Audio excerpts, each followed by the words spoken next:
marche, elle te traite comme un chien, mais ton cœur est trop tendre. Et tu préfères l'attendre dans le café d'en face, comme un espion, comme un con, mais enfin au moment où ton café s'en venait, tu la vois, elle repart assise sur la mobilette de ton pote, ou enfin celui que tu t'en doutais, tu te dis c'est fini, elle est partie avec lui. C'est pas facile quand Isabelle te laisse tomber après toi rire, quand Isabelle te fait marcher.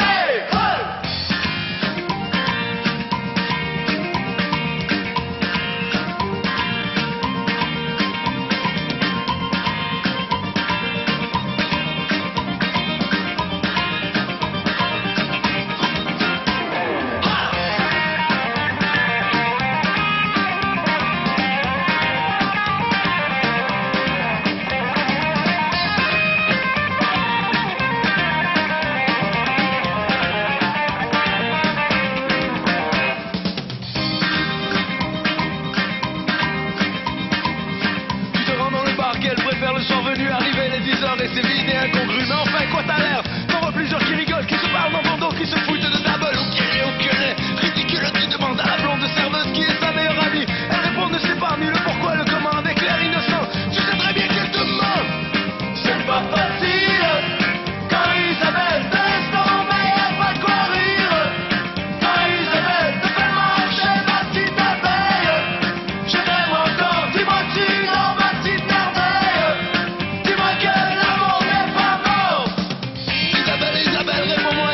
j'ai pas su, pas voulu, enfin j'ai pas fait exprès, mais je ne dis plus rien maintenant, c'est pour de vrai maintenant à présent. L'amour est tout à la part, l'amour est tout à la part, l'amour est tout à la part, l'amour est tout à la part.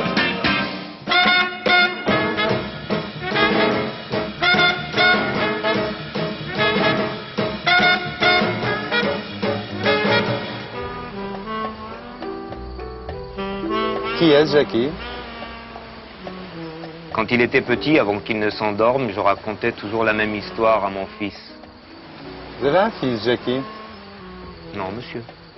Pourquoi mentez-vous, Jackie? Enfin, monsieur, je ne mens pas. Je raconte des histoires.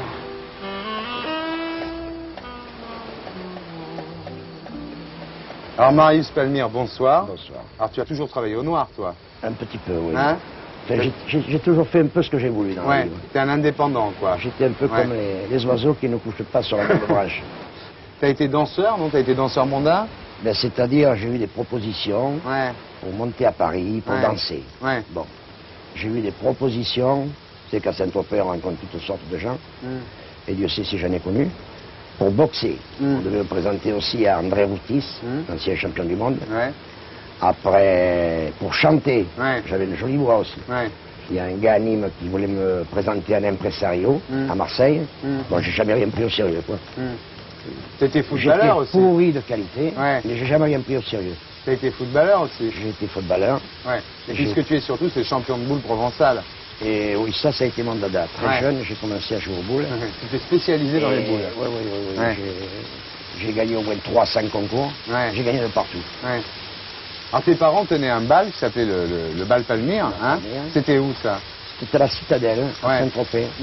Et c'est vrai qu'il y a Mistinguett et Maurice Chevalier qui se sont produits dans ce bal Palmyre. Mon père, quand il a acheté cette affaire, là, ce copain un jour lui a dit, écoutez, je sais pas, tu devrais faire un bal, là, mais avec quoi? Quel orchestre? Parce qu'à l'époque... Et alors, il a commencé à grillager la piste. Et puis, il a clôturé avec un grillage à cage à poules. Ce qui après, par la suite, Mistinguett avait baptisé ça la cage à poules, parce qu'elle avait monté une affaire comme ça, à Cagnes, je crois, ou à Pont de Cagnes. Non, à Joie-les-Pins, C'est devenu quoi maintenant, alors, le bal Palmyre? Je sais pas, je sais pas. C'est dommage qu'ils aient pas continué ce que nous faisions nous. Parce que nous, à l'époque, on aurait tapé sur des casseroles, que les gens venaient, parce qu'il y avait l'ambiance, il y avait des comiques, il y avait toutes sortes d'individus, il y avait des voyous, il y avait des gens bien, il y avait les prolos, il y avait tout ce qu'on voulait. Il y avait surtout des marrants. Et c'est vrai qu'il y avait une Américaine qui adorait danser avec toi et qui voulait t'amener à Cincinnati. Ah oui, voilà. C'était qui ça? Ben, c'était une femme qui... Moi j'étais très jeune, je ne savais même pas ce que c'était une femme. Quand je dansais, je lui arrivais assez méné là. Et elle avait un béguin fou pour moi, elle avait demandé à mes parents que je parte avec elle à Cincinnati. Et pourquoi t'es pas parti? J'étais jeune et puis moi, mes parents m'auraient pas laissé, m'auraient pas autorisé. Et c'est vrai qu'un jour il y a un homosexuel qui a voulu t'acheter Ah non, non, oui, ça c'est autre chose. C'est quoi cette histoire? C'est-à-dire, je plaisais beaucoup à ces messieurs. Ouais. Enfin, moi, j'étais de l'autre côté, oui. Ouais. Et oui, celui-ci aussi voulait m'emmener en Amérique. Ah bon? À tout prix. Et tu n'y es pas allé? Ah non. Il t'a embrassé sur la bouche? Ah non, mais ça, c'est un autre gars, ça. Ah bon? C'est un jeune. Ouais. Il était tellement sympa. J'avais le plateau dans les mains comme ça. Ouais. Il est venu par derrière, et puis il m'a fait baiser sur la bouche. Ouais. Alors j'ai dit, toi, à l'addition, je t'aurai. Et tu l'as salé à l'addition? Ouais, voilà. Ouais. Et c'est vrai qu'il était sympa. Ouais, c'est vrai qu'il y a une 60aine d'années, Saint-Tropez, c'était un petit Chicago et que... Ouais. Qu'est-ce qui se passait à Saint-Tropez? Ben, il se passait que d'abord, c'était un port marchand, il y avait toutes Ouais. sortes de gens qui venaient de toutes sortes de nationalités, quoi. Et il y avait surtout des bagarres. Des bagarres, alors, qui finissaient mal. Ouais. Il n'y avait pas de police, là. Ouais. Ça sortait pas. Ouais. Ça sortait pas parce qu'ils avaient le trac, hein, faut dire ce que c'est. Et puis, c'était des hommes qui étaient très costauds, très méchants, et ensuite traîtres, vous voyez, en plus. Ils auraient pris une bouteille, ils n'avaient pas besoin d'en arriver là, hein, Ouais. vous voyez. Mais parce qu'ils avaient ce qu'il fallait. C'était comme ça. Puis c'était bagarreur. Et ton père était obligé de sortir le nerf de bœuf? Mon père, c'était une affaire très difficile à tenir. Ouais. Hein. Il y avait des voyous, là, c'était vraiment Ouais. des méchants. Hein. C'est vrai que pendant la guerre, tu as gagné un peu d'argent quand même? Un peu, oui, enfin. Ouais. Qu'est-ce que ça fait? Bah, j'ai fait ce que beaucoup ont fait, hein. Ah. Un peu de noir, un peu... Tu vendais quoi? Oh, je vendais, c'est-à-dire je dépannais plutôt les gens, hein. Ouais. Je ne faisais pas tellement pour l'argent. Hein. On me demandait des cartes de paix, on me demandait... Il y a eu les troupes américaines qui ont débarqué, là. Alors là, il y avait de la marchandise, il y en avait. Hein. Ouais. Il y avait de tout. Tu vendais un peu de cigarettes? Un peu de cigarettes, il y avait de tout, il y avait de tout. Ils vous vendaient ça par camion. Ouais. Ceux qui avaient de la place pour garer, et par camion, vous pouviez l'acheter. Tu n'as pas été résistant alors? Non, mais j'ai fait des trucs au débarquement que les résistants, soi-disant, je les voyais tous planqués sous les ponts, parce qu'ils avaient peur. Et moi, j'étais partout. Je ramassais les mitraillettes qui venaient de tomber du ciel. Et j'ai failli me faire tuer. Dis-moi, la pêche alors? Tu y vas souvent? Dans la pêche, c'est-à-dire là, c'est autre chose. Le bateau, c'est toute une histoire. Ça. Le bateau, ça a été le 40% de ma vie. Ce bateau, ça a été... J'ai fait des rencontres là, sensationnelles. Si je vous disais les gens que j'ai eu à bord, c'est dommage que j'ai pas eu un livre de bord. Vous voyez. J'ai eu tous les bras droits de Gaulle. Vaquevich, le grand décorateur, artiste de cinéma, Paul-Émile Victor, Madeleine Renaud, Jean-Louis Barrault, la Marseillaise qui a épousé Madame de Fer, qui avait gagné, comment elle s'appelle Edmond de Charleroux. Ouais. Je vous en citerai des centaines. Et Rolfine aussi?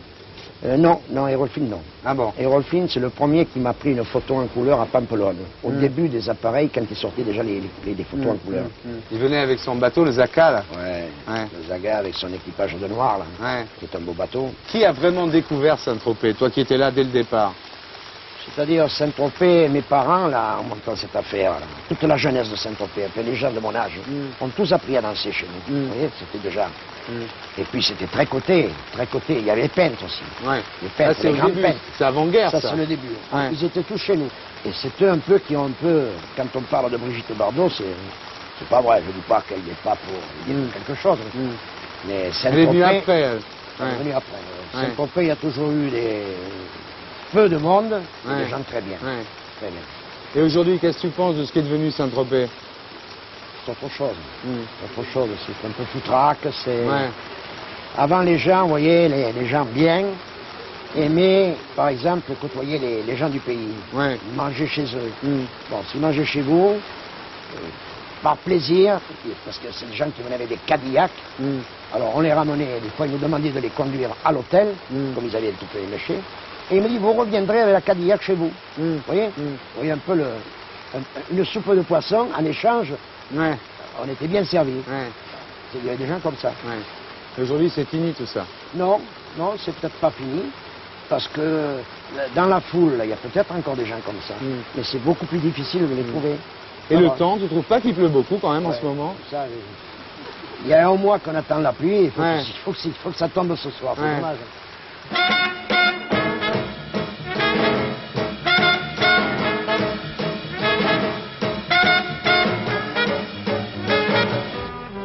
Mais qu'est-ce que tu vas imaginer là? Mais non, ma chérie. Mais puisque je te dis que c'est l'infirmière de Gilbert, Je les ai commandés ce matin en sortant, tu les auras demain soir en rentrant. Je t'aime, ma chérie. Mais vous n'avez pas de femme, Jackie. Non, monsieur. Bah alors? Une femme, ça s'entretient. Sinon, adieu, joli Candy, monsieur.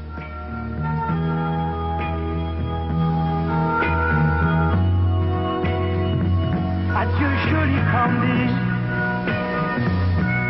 C'est d'aujourd'hui que finissent les vacances à Paris. Adieu, joli Candy. Une voix t'appelle. C'est l'heure déjà de t'en aller. Dans cet avion qui t'emmène vers l'Angleterre.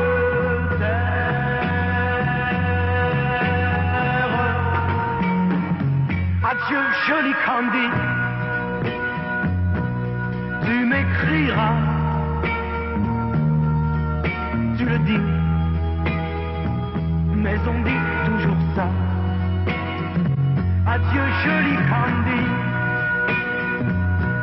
Je regretterai ton sourire et tes fautes de français. Mais cet avion te ramène en Angleterre.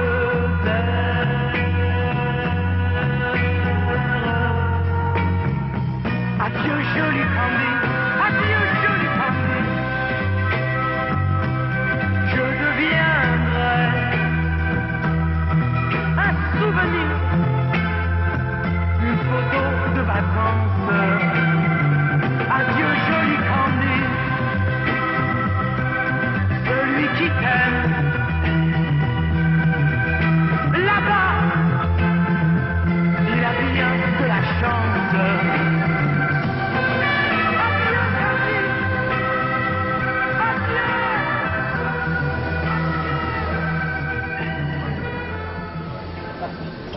Alors Jean-François Michael, bonsoir. Bonsoir. Alors Adieu Joli Candy, c'était en quelle année? 1968. Dis-moi, qui a écrit Adieu Joli Candy? Adieu Joli Candy, c'est un monsieur qui s'appelle Raymond Jeannot, et un autre qui s'appelle Franck Harvel, qui est Alain Boublil, donc qui a écrit La Révolution française, à qui on doit aussi Les Misérables. Ça s'est vendu à combien de millions d'exemplaires? Je suis incapable de te le dire parce que je l'ai enregistré dans 5 ou 6 langues. Ouais. Donc à mon avis, on a dû avoisiner les 3, 4 ou 5 millions. Ah oui, quand même. Oui, je suis parti en Italie, en Espagne, en Allemagne, au Japon. J'ai fait le tour du monde. Ça t'a rapporté combien, toi? Ben, ça m'a rapporté d'abord l'Aston Martin que j'ai absolument voulu acheter, donc, que j'avais vu de Goldfinger, une petite Rolls, et puis ça m'a rapporté le fait d'être très très heureux pendant des années, de faire des cadeaux aux amis, puis continuer mon métier. Tu as dit, je suis passé du Solex à la Rolls. Oui, tout à fait, je suis retourné au Solex. Tu as commencé très jeune en fait, à l'âge de 9 ans. À l'âge de 9 ans, tu étais à l'Alhambra déjà. À l'Alhambra, sur les genoux de Mata Atteri, et je vantais les pastilles Valda. C'est-à-dire? C'est-à-dire, je devais faire Valda, c'est bon. Ah bon? Oui. T'as commencé jeune. Oui, oui, et je me cachais dans l'Alhambra parce que je voulais toujours assister au concert de Zizi Jeanmaire, de Claude Bolling, de Roland Petit. Et alors, à 18 ans, tu étais le chauffeur de Barbara. Donc, tu avais vraiment envie de réussir dans le show business. Je vais raconter. Non, j'étais chauffeur de Barbara parce que ma sœur s'en occupait à l'époque. Et alors, j'étais le chauffeur, mais le plus mauvais chauffeur. Et un jour, avec Barbara, j'ai une anecdote. On était à Orly, elle arrivait, Barbara a eu un malaise. Elle est tombée par terre. Je ne l'ai pas relevée, je n'ai pas osé. La pauvre. La pauvre. Alors, tu as commencé par faire 3 disques ratés sous le nom de Yves Rose. Yves Rose de la Bossa Nova. Ouais, ça marchait pas du tout. Ah, pas du tout, ça intéressait pas du tout. Et puis un jour, un directeur artistique t'a conseillé de changer de nom. Comment ça s'est passé? Non, j'ai choisi un nom. Le plus beau en consonance, ça m'a pris la nuit. Jean-François Michael. Faut dire. C'était très à la mode le prénom. Et puis, on ne pensait pas du tout que ça marcherait. Et c'est au mois de juillet, on a commencé à m'appeler en disant, tu sais que tu vends beaucoup, tu vends beaucoup. J'ai dit, c'est formidable, mais ça va me poser quelques problèmes à la rentrée quand même quand je vais revenir travailler dans la maison. Et oui, parce qu'à l'époque, j'avais en même temps White is White avec Michel Delpech. Oui, tu étais le producteur. Non, le directeur artistique, parce qu'à l'époque, j'étais directeur artistique, j'ai travaillé donc chez Barclay. Et c'était très embêtant d'être tous les deux numéro 1 sans que l'un sache qui était l'autre. Mais tu t'es arrêté pourquoi? Enfin, au bout de 5 ans, tu en avais vraiment Alors, marre, il y en a qui disent... ou alors ça marchait pas. Non. Il y a deux écoles. Alors voilà, il y en a qui disent que, en fait, il s'est arrêté parce que ça marchait pas. Ouais. Moi, je le dirais pas, parce que je le crois pas, c'est un peu vrai. Et puis en fait, c'est pas pour ça, c'est parce que ça me plaisait plus. Ouais. Non, plus du tout. Parce qu'il y a un côté qui est déplaisant, c'est que les gens te reconnaissent partout, tu peux pas vivre normalement. Une fois que tu l'as vécu très fort, c'est bien de le vivre une fois, et après, il faut retourner un peu à l'anonymat. Ah bon? Oui. Ça t'embêtait vraiment qu'on vienne te demander des autographes, que En France, ça m'est pas de trouver trop des places arrivé. dès que tu arrives au restaurant Ça, c'est pas très gênant. Ouais, trouver des places dans les avions, c'était pas gênant quand même. Ça, c'est pas gênant. Ouais. Non, ce qui est gênant, c'est après d'être conscient finalement les gens te reconnaissent, mais en fait ils te reconnaissent pas pour ce que tu es. C'est embêtant un peu. Quand on a d'autres choses à dire et d'autres choses à faire. Et alors après, les problèmes ont commencé, parce que tu as fait la prison à un moment, non? Oui. Mais c'était quoi l'histoire? L'histoire, tu sais que je me rappelle plus. C'est une société qui s'appelait SMR. Ah oui, tout à fait. Oui, je me rappelle plus. Ouais. Alors tu vas me le dire. Tu avais emprunté 100 000 francs à quelqu'un Ah oui, un docteur. pour monter une société. Un docteur, tout à fait. Oui. Et tu n'as jamais monté la société. Ah si, la société a été montée. Ouais. Mais le papier du greffe a été perdu. Ah. Voilà. Et tu as fait 34 jours de prison. Tout à fait. C'est dur Et j'aurais quand dû même, en non? faire qu'une journée. Ah bon? Oui. Parce que je recevais des convocations et je n'y allais pas. Et un jour, donc, la convocation est arrivée, je ne suis pas allé et je voulais pas dire où j'étais parce que je voulais pas mettre en danger les gens qui étaient avec moi. On est venu me chercher puis on m'a dit, comme c'est le mois de juillet, vous y restez. Et puis quand le juge est arrivé le 1er au mois d'août, et bien à partir de ce moment-là, je suis sorti le jour même. Et quand tu étais en prison, tu regrettais pas quand même d'avoir un petit peu méprisé le fait d'être star et le fait d'être reconnu partout? Ben, ils m'ont reconnu. C'est incroyable, ils m'ont reconnu. Après, tu étais malade? Oui, j'étais malade. Alors c'est fou. Tu fumais beaucoup de cigarettes? Oui, je continue d'ailleurs. Je fumais 2-3 paquets par jour. Ouais. Et tu as eu un cancer de la gorge? Oui, un départ, oui. Voilà. Oui, oui. Tu n'as pas arrêté de fumer? Non. Non. Tu as divorcé à cette époque aussi? Oui. C'est beaucoup pour le même homme quand même? Oui. Oui, je me suis séparé, j'ai pas divorcé. Ouais. Ouais. Ouais. Sinon, c'est pas beaucoup, c'est la vie. Ouais. T'as pas plus flippé que ça? Si, certainement, mais je m'en rappelle pas. Tu veux pas t'en rappeler? Non, c'est pas que je veux pas m'en rappeler, c'est que il y a eu tellement de belles choses que finalement, non. Et comment tu t'en es sorti de cette époque? C'est-à-dire cancer, prison, séparation de ta femme? La foi en la musique, parce que j'ai toujours cru qu'avec la musique, on peut toujours tout faire. Alors après, effectivement, ça a très très bien remarché en tant que producteur. Oui. Tu as produit Stéphanie de Monaco. Ah ben l'aventure de Stéphanie, c'est une Tu l'as aventure. rencontrée comment, Stéphanie? Au départ, bon, j'avais une chanson qui s'appelait Ouragan. Ouais. Et puis les gens me disaient, oh ça c'est pour Stéphanie Monaco. Je me suis dit, c'est ça et pourquoi pas pour le pape? Évidemment, c'était impossible. Ouais. Et puis j'ai eu la chance de la rencontrer. On s'est rencontrés un jour, on a parlé tous les deux. Et je lui ai dit, bah, si tu veux, tu viens faire un essai ce soir. À l'époque, j'avais plus une thune. J'avais une Fiat 500. Et je lui ai dit, bah, écoutez, je passe vous prendre chez vous. Et puis je vous emmène. Et puis bon, j'allais dans un studio qui s'appelle le studio Marcadet, qui est donc sur la porte de la Chapelle. Puis je lui ai dit, vous me suivez. Et puis j'étais tellement dans mon nuage que finalement, je suis arrivé à la bretelle de Beauvais. Ouais. Et il suivait toujours, alors que c'était porte de la Chapelle. Crise de nerfs et tout, finalement, on est revenu en arrière. Elle s'est mise à chanter et on s'est plus quitté pendant 2 ans. C'était elle qui chantait? Véritablement. Tu le dis là, ce soir, c'était elle? Bien sûr que c'était elle. Tout le monde a dit que c'était pas vrai. C'est-à-dire que pour Ouragan, il y a eu des choristes qui ont chanté avec elle le refrain. Elle a chanté les couplets, mais dans tout l'album, c'est elle qui a chanté. C'est une vraie chanteuse. Et comment tu expliques qu'après quelques morceaux qui ont très très bien marché, d'un seul coup, elle se soit complètement écroulée au niveau showbiz? Elle s'est pas écroulée. On s'est quitté par amour. Ouais. C'est-à-dire qu'elle est tombée amoureuse de quelqu'un et qu'elle a préféré choisir sa vie, ce qu'elle cherche d'ailleurs depuis toujours. Elle a trouvé l'amour et elle a arrêté la musique. Maintenant, qu'est-ce que tu fais? Tu veux recommencer? À chanter? Ouais. Non, parce que tu sors un disque à la rentrée, là. Il y a des chansons nouvelles et puis il y a des... J'ai refait toutes mes anciennes chansons. Parce que je me suis aperçu que, bon, ça faisait 25 ans que je cachais dans un petit coin de mon cœur le chanteur. Ouais. Il existe quand même, le mec qui a envie quand même, peut-être un peu qu'on le reconnaisse encore un petit peu, de revivre un peu ça. Ça recommence. Oui, ça recommence, c'est normal, parce que sinon, je vais projeter tout ce que j'ai de mauvais sur les gens que je vais produire demain. Donc comme je vais être de nouveau très équilibré... À l'époque, donc quand ça a très bien marché, puis ensuite moins bien marché, comment tu as vécu ce changement de situation? Comment tu es passé de l'un à l'autre? À l'époque, bon, il y a un moment où c'est très difficile. Très difficile parce qu'on regarde autour si on nous reconnaît encore et puis finalement on s'aperçoit plus du tout. Ouais. Alors on se dit que finalement on n'est plus grand chose et puis c'est ça qui est très très dur à vivre.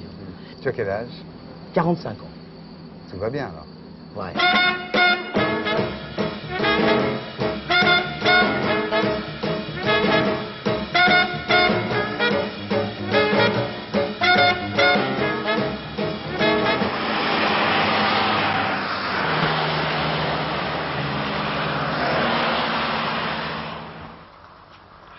18,25 par 2, ça fait 36,50, monsieur. Hein, c'est multiplié par 2, hein. Ah si, je vous le dis, regardez. Ça fait 18 francs 25. Vous êtes touriste. Les vacanciers, les prix multipliés par 2, les étrangers par 3. Vous n'êtes pas étranger. Non. Donc c'est simplement par 2. Donc de 18,25, on passe à 36,50. On assomme les touristes et les étrangers. Mais non, on le dit, c'est nouveau qu'on le dise. Ah oui, mais maintenant, moi j'ai décidé de le dire, parce qu'on le fait sans le dire, je trouve pas ça honnête. C'est mieux d'être honnête avec les gens qu'on assomme, hein. C'est vrai qu'on les vole, mais au moins on leur dit maintenant, hein. C'est plus régulier, vous pensez pas? Depuis le mois de juillet, alors. On fait ça tout le temps, madame. Tout le temps, c'est depuis que la Côte d'Azur a du succès, on vous vole. On a 3 mois pour vous voler, c'est pas évident, hein. Parce que l'hiver, vous venez pas, vous, ici. On n'a que 3 mois pour vous voler. Encore le mois de juin est pas facile, hein. Donc on a vraiment juillet-août pour vous tirer le maximum de pognon, quoi. Dès qu'on voit des blaireaux comme vous, hop, on les presse comme des citrons, quoi. C'est marrant. C'est marrant, hein. Ouais. Marrant. Ça fait 342 francs, monsieur. C'est 114 multiplié par 3. Pourquoi pas trop? Parce que vous êtes touriste. Ouais. Vous êtes quoi? Vous êtes suisse? Allemand? Suisse, ouais. Eh ben, les prix, regardez, monsieur. Les prix sont multipliés par 2 pour les vacanciers, par 3 pour les étrangers. Et pourquoi ça? Ben, pourquoi est-ce qu'on est en saison? On assomme le touriste ici, monsieur. On a 3 mois pour faire de l'argent. Vous le savez bien, tout le monde le sait. Nous, on le marque. Ouais. Donc ça fait 342 francs. Ah, d'accord. Vous savez bien que vous êtes volé sur la Côte d'Azur, monsieur. Ouais. Vous le savez bien. Ouais, mais c'est une arnaque, ça. Bonjour. Comment est-ce qu'on choisit un melon soit bien mûr? Comme un mari, vous mettez le doigt bien profond et vous sentez après. Allez-y. Quoi? Vous allez tirer la queue. Ouais, quand même. Ouais. C'est les vannes de maraîcher, quoi. C'est affligeant. Ici, on pèse, ici, on assomme. Non, ça fait 90. 90. 90? Yeah. Non. Si. 90 Eh oui, ça fait 30 francs. Vous êtes allemand. C'est multiplié par 3 pour les fridolins, regardez. C'est du vol. C'est de l'entubage. On les entube. On les entube. Les étrangers. Faites comme ça, entubé. Entubé. Faites-le. Do it. Do it. La claque. Entube. On leur met dans le cul, quoi. Voilà. Ok? If I'm from, so I don't. In that case, I don't want to buy it. In that case, On va la refaire. On va la refaire. Ta savonnée. What? It's not a joke. No. No. No. I stole your money. Why? Because it's a Côte d'Azur. It's a Côte d'Azur. Yeah. You are blaireau. Blaireau. That means. Say it. Blaireau. Blaireau. What means that? Touriste. Tourist. Touriste. Oh, how much? How much? I'll pay, how much? On vous a bien niqué et on vous remercie. Non mais c'est sérieux ça? Bien sûr, c'est les prix. Tu payes ça? Non mais tu charines, hein. Bah c'est ça, hein. Vous seriez allemand, c'était 3 fois le prix. Pourquoi tu vas dans la combine? Ça m'a pour 100 balles là? Non, 134 monsieur, pas 100 balles. Et vous êtes arrivé quand? Écoute, je voulais aller au supermarché, t'as dit pour venir là c'est moins cher. Mais je peux Tiens. dire que moins cher. Moins cher. Parce qu'on s'arrêtait là, c'est tout. On vous a bien entubé, c'est pas du tout moins cher.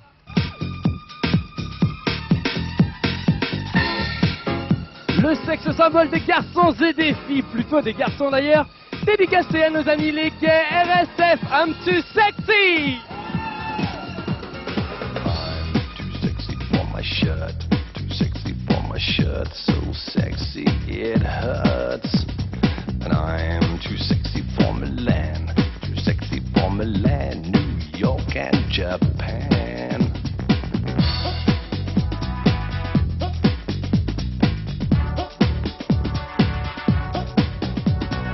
I'm too sexy for your party, too sexy for your party.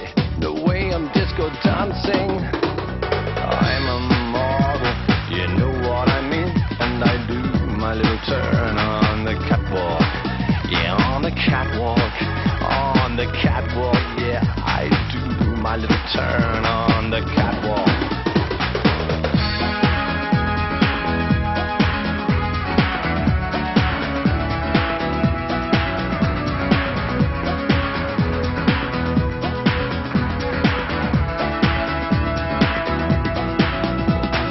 I'm too sexy for my car, sexy by far. And I'm too sexy for my hat, too sexy for my hat. What you think about that? I'm a model, you know what I mean. And I do my little turn on the catwalk. Yeah, on the catwalk, on the catwalk. Yeah, I shake my little touch on the catwalk.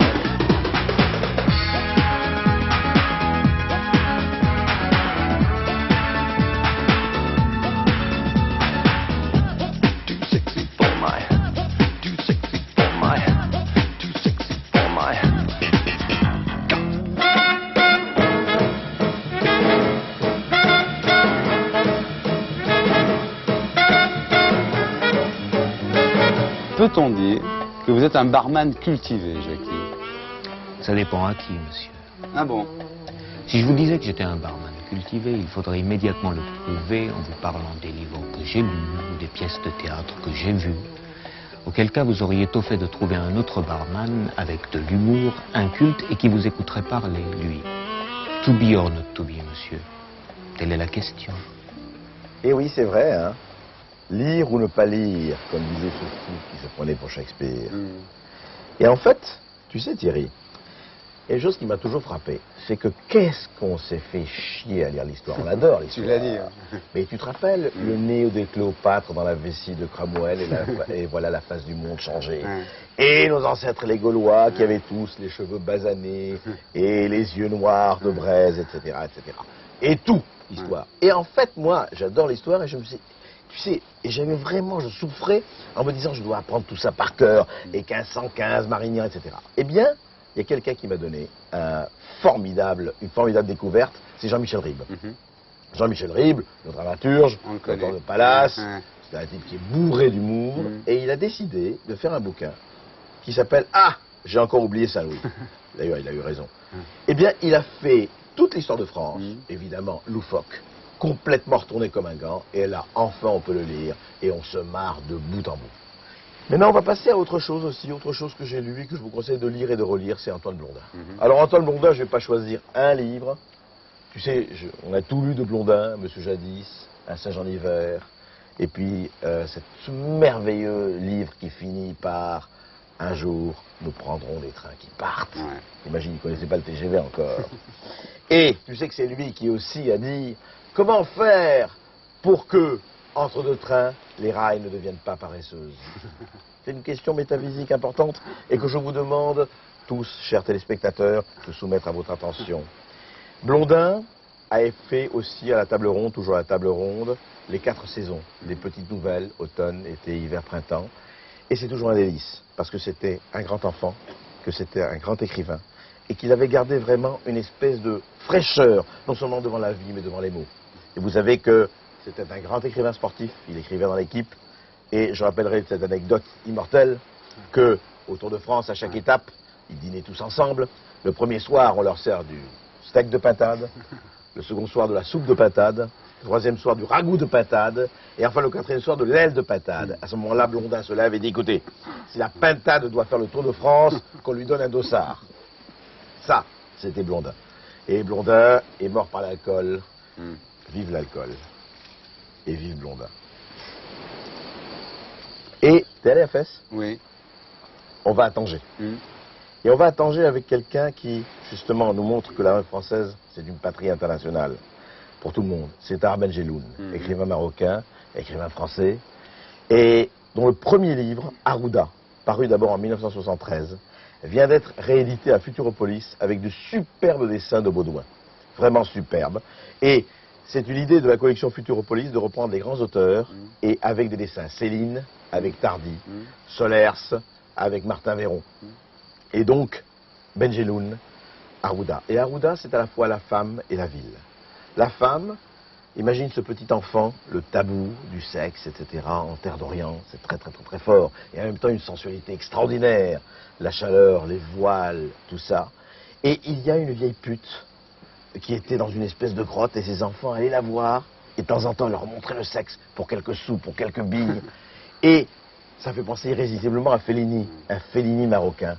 Et il raconte la pute, la ville, la légende, les Touaregs, la Fantasia, et tout ça dans cette espèce de sable blanc, de moiteur. Et vraiment, Benjelloun arrive que les mots deviennent moites, que les mots deviennent sable, que les mots deviennent été, chaleur, lumière. Et puis on passe à Tanger. Tanger, la ville de la génération perdue. Des écrivains, des William Burroughs, des musiciens, des Rolling Stones. Tu vois, moi je suis allé à Tanger il y a 6 mois, et quand j'étais à l'hôtel Alminza, eh bien j'ai senti cette espèce d'extraordinaire magie de Tanger, cette espèce de place internationale. Et justement, par les biais de cette femme, de cette vieille pute édentée, Tahar Benjelloun nous restitue à la fois Fès, à la fois Tanger. Alors, tu vois, on voyage par les livres, on voyage dans la vie, mais je vais te dire, les livres, c'est le voyage le plus fabuleux parce que tu voyages dans ton fond intérieur. Bonsoir, merci d'avoir passé cette soirée avec nous au bar de la plage. Prochaine ouverture samedi prochain. Salut bande de nazes. Baby, don't you wanna go? Honey, baby, don't you wanna go to that same old place, sweet home Chicago? Baby, don't you wanna go? Honey, baby, don't you wanna go to that same old place, sweet home Chicago? 1 and 1 is 2, 6 and 2 is 8. Come on, baby, don't you hesitate, honey. Baby, don't you wanna go to that same old place, sweet home Chicago? Tell it, Brandon.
Baby, don't you wanna go to that same old place, sweet home Chicago? One more time. Baby, don't you wanna go? Au Grand Jeu Philips, bar de la plage, la question était: de qui Jean-François Michael a-t-il été le chauffeur? Et la réponse: Barbara.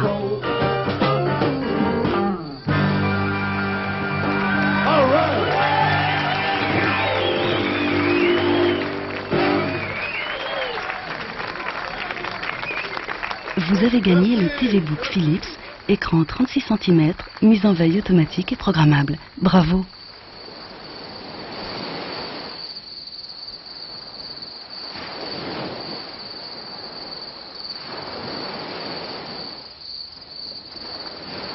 Antenne 2 et Philips vous ont présenté Le Bar de la Plage, l'émission d'été de Thierry Ardisson.